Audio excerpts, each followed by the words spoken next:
sıfır borç ile nasıl yaşanır? Düşünün, ay başında maaşınız hesabınıza yatıyor ve hiçbir yere ödemeniz yok. Ne kadar güzel bir his değil mi? Ama gerçekler maalesef böyle değil. Çoğu zaman maaş hesabımıza yatar yatmaz kredi ödemeleri, kredi kartı ödemeleri, kira, faturalar vesaire derken sıfırı görüyoruz. Yani sürekli olarak harcıyoruz. Ve maalesef birçoğumuzun gerçeği bu. Aslında geriye döndüğümüzde çocukluk zamanında aldığımız harçlıklar ya da ilk iş hayatına başladığımızda aldığımız maaş aslında direkt bize kalan ve harcayabileceğimiz bir paraydı. Peki ne oldu da bunun ucunu kaçırdık? Ne oldu da biz borç öder hale geldik? Şimdi geriye yaslanın ve bir düşünün. İlk ne zaman borç aldım? İlk ne zaman param olmadığı halde borç alarak bir şeylere sahip oldum? İşte aslında kilit nokta burası. Bir şeylere hemen sahip olma hissi ve o duygu sizi erkenden borç almaya ve bir şekilde önceden sahip olma isteğiyle, arzusuyla beraber borçlanmaya bizi itiyor. Bu da uzun vadede bize çok büyük bir zarar veriyor aslında. Peki ama bu nasıl oluyor? Borç, sonra başka bir borç, sonra birçok borcu bir araya toplamak için alınan başka bir borç. Borç, borç, borç.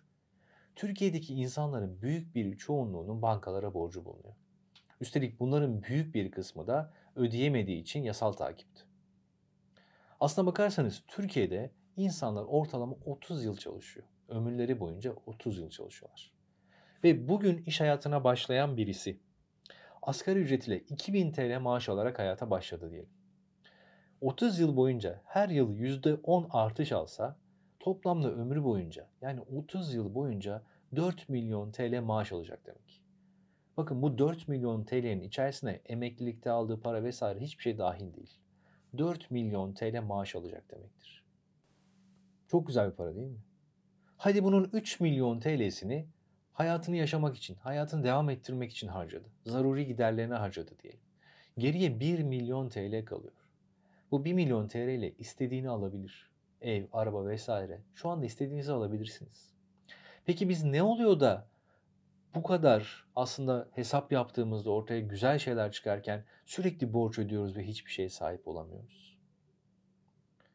Aslında yaptığımız olay tam olarak şu. Kazandığımız bu 4 milyon TL'yi 4 milyon TL olarak harcayamıyoruz. Kredi alıyoruz, borç alıyoruz, başka şeyler alıyoruz ve bu paranın büyük bir kısmını borç olarak ödüyoruz. Şöyle düşünün, 100 bin TL'lik bir araba almak istiyorsunuz. Ama 100 bin TL'lik bir araba alırken paranız olmadığı için bunu krediyle alıyorsunuz ve 100 bin TL ödemek yerine toplamda 150 bin TL ödüyorsunuz.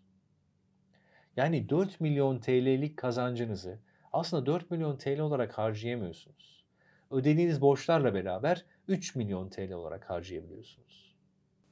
Peki bu 4 milyon TL'yi size en baştan veriyor olsalar, böyle aydan aya verilmiyorsa da en baştan toplu olarak verilse ve bankanın biri gelse size dese ki bu 4 milyon TL'nin 1 milyonunu bana ver.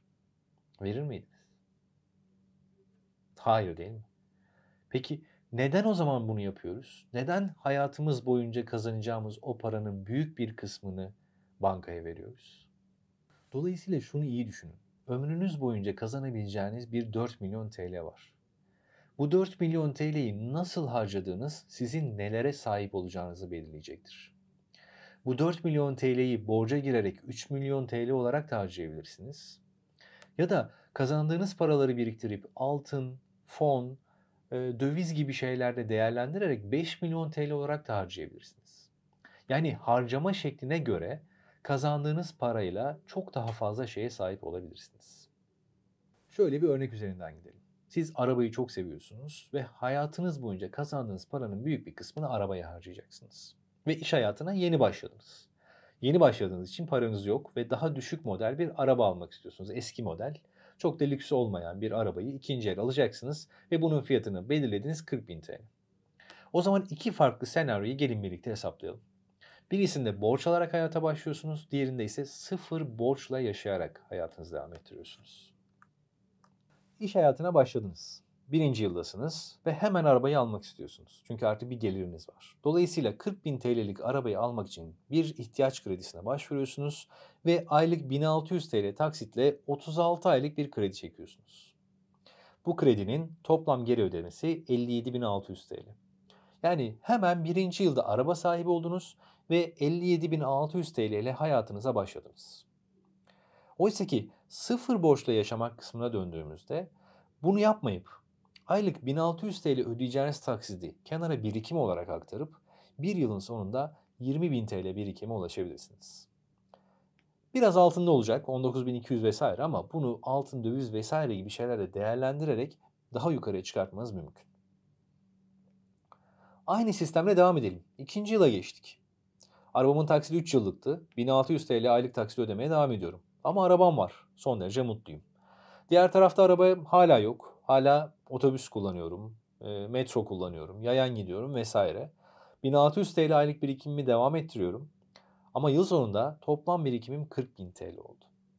Bakın 40.000 TL oldu ve 3. yıla başlarken artık bir araba alabilirim. Dolayısıyla 3. yılda ben borçla yaşadığım hayatta 1600 TL taksidi ödemeye devam ederken, yani kredi borcunu hala devam ederken, diğer tarafta sıfır borçla yaşadığım yaşamda 40.000 TL'lik arabayı paramı vererek aldım ve 1600 TL aylık birikime devam ediyorum. Ve yıl sonunda, 3. yılın sonunda hem arabam hem de 20.000 TL birikimim oluyor. O zaman geldik 4. yıla. Artık 3 yıllık kredim sona erdi. Kredi borcum yok. Dolayısıyla arabamı yenileyebilirim. Hemen yeni bir araba bakıyorum ve 90.000 liralık bir araba beğeniyorum. Mevcut arabamı 40.000 TL'ye satıyorum. Aradaki 50.000 TL'yi kredi olarak çekiyorum ve aylık 2.000 TL'den 72.000 TL'lik 3 yıllık bir kredi çekiyorum. Dolayısıyla yepyeni bir arabam var. Çok mutluyum. Sıfır borçla yaşamaya geçtiğimde 40.000 liralık arabam var. Yine mutluyum. Aylık 2.000 TL'yi aylık birikim olarak kenara atıyorum ve yıl sonunda 45.000 TL birikime ulaşıyorum. 5. yıla geçtik. 2.000 TL aylık taksitim devam ediyor aslında ama 90.000 TL'lik arabaya sahibim. Diğer tarafta sıfır borçla yaşadığım hayatta 2.000 TL aylık birikime devam ediyorum. Zaten 45.000 TL param vardı.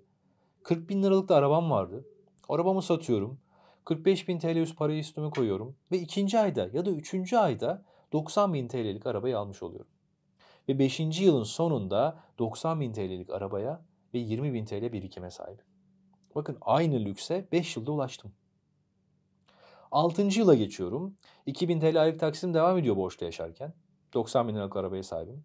Ama sıfır borçla yaşamak bölümüne geçtiğimde 90.000 TL'lik arabaya sahibim ve 45.000 TL'lik arabam var. Ve 7. yıla geçtiğimde artık borçla yaşadığım hayatta 3 yıllık taksidim bitti. 90.000 TL'lik arabayı satıp 150.000 TL'lik çok daha lüks bir araba alıyorum.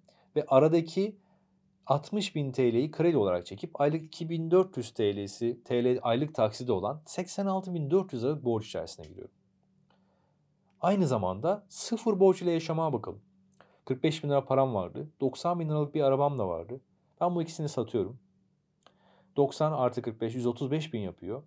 Ve sadece 4 ayda 5 ayda aynı arabayı nakit olarak alabiliyorum. Dolayısıyla 7. yılın sonunda da 150.000 TL'lik arabam ve 15 TL'lik birikimim oluyor. 8. yıla başlarken ne oluyor biliyor musunuz? Borçla yaşadığım hayatta 150.000 TL'lik arabaya sahip oluyorum. Ama yaklaşık 60.000 TL daha ödemem gereken borç var. Oysa ki sıfır borçla yaşadığım hayatta 150.000 TL'lik arabaya sahibim ve 15.000 TL daha param var. Yani aslında sadece 7 yılın sonunda aynı noktaya ulaştım. Aynı lükse sahibim. Ama bir tanesinde 60.000 TL borcum var. Bir tanesinde 15.000 TL param var. Bakın arada 75.000 TL'lik bir fark var.